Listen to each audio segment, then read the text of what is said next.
Hello friends. आज मैं आपको बताऊंगा स्कॉलर लोन के बारे में। स्कॉलर लोन किस लिए दिया जाता है, किसका पर्पस क्या है और इसके बारे में पूरी डिटेल में जानकारी में आना आपको। सबसे पहले हम देख लेते हैं स्कॉलर लोन किसको दिया जाता है। स्कॉलर लोन स्टूडेंट से कैसे अलग है। स्टूडेंट ये जो स्कॉलर लोन है ये दिया जाता है आईआईएम, आईआईटी, एनआईटी, इंडिया के जो टॉप 100 कॉलेजेस हैं इंजीनियरिंग, मेडिकल, उन कॉलेजों के लिए। इसमें कुछ अच्छी तरह की सहूलियत दी जाती है। एसबीआई ने कॉलेजों को 4 ग्रुपों में डिवाइड किया है, AA, A, B, C।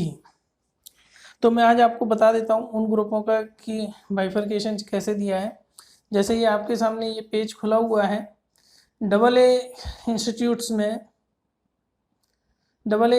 में सारे IIMs आ जाते हैं, अहमदाबाद, बेंगलोर, कलकत्ता, ये सारे के सारे AA इंस्टीट्यूट्स हैं। फिर उसके बाद लिस्ट A कैटेगरी के इंस्टीट्यूट्स आते हैं, जिसके अंदर एसबीआई ने 63 कॉलेजेस को इंक्लूड किया हुआ है। लिस्ट बी में एसबीआई ने 44 कॉलेजेस को इंक्लूड किया हुआ है और लिस्ट सी में 68 कॉलेजेस को इंक्लूड किया हुआ है। ये लिस्ट हमेशा अपडेट होती रहती है। ये जो लिस्ट मैं दिखा रहा हूँ ये है आज 10 मई 2020, यानी कि आप जब जब इस लिस्ट को देखेंगे इसमें कुछ ना कुछ अपडेशन मिलेगा आपको।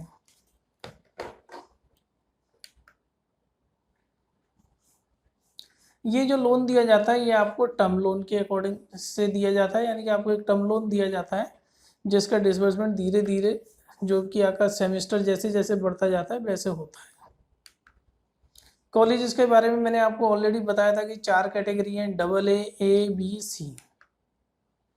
क्वांटम ऑफ लोन कितना मिल सकता है, ये वाला जो क्वांटम लोन है ये डिपेंड करता है आप किस कैटेगरी के कॉलेज में एडमिशन ले रहे हैं। जैसे AA कॉलेज है, उसके अंदर आपको कोई कोलेटरल नहीं देनी और 40 लाख तक का लोन आपको मिल सकता है।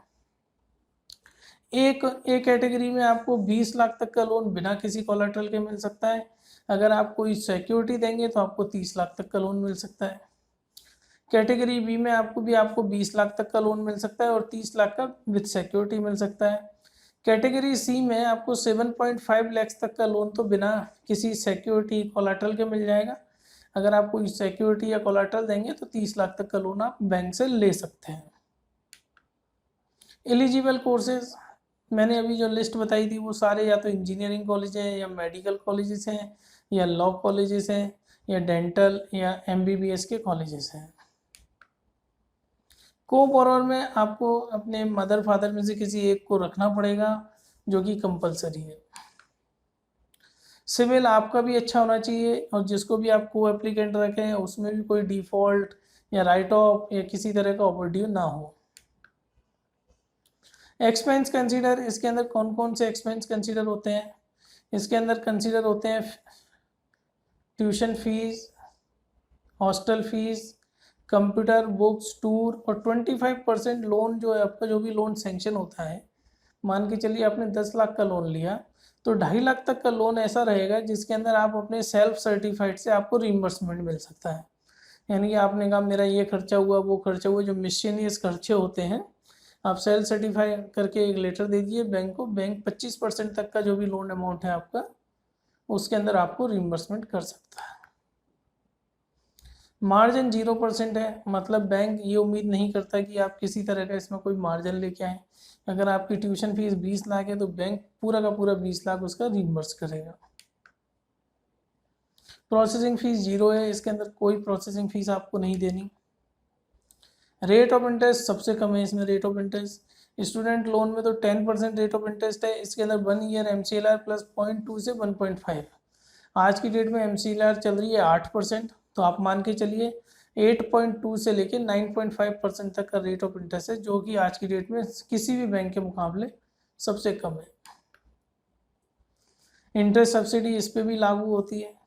इंटरेस्ट सब्सिडी ये अगर यदि आपके पेरेंटल की, आपकी जो माँ बाप की इनकम है वो अगर 4.5 लाख से कम है और लोन अमाउंट अगर आपने 7.5 लाख से नीचे लिया हुआ है तो मॉरेटोरियम पीरियड में जो भी ब्याज आपके अमाउंट लोन पे लगेगा वो माफ होगा।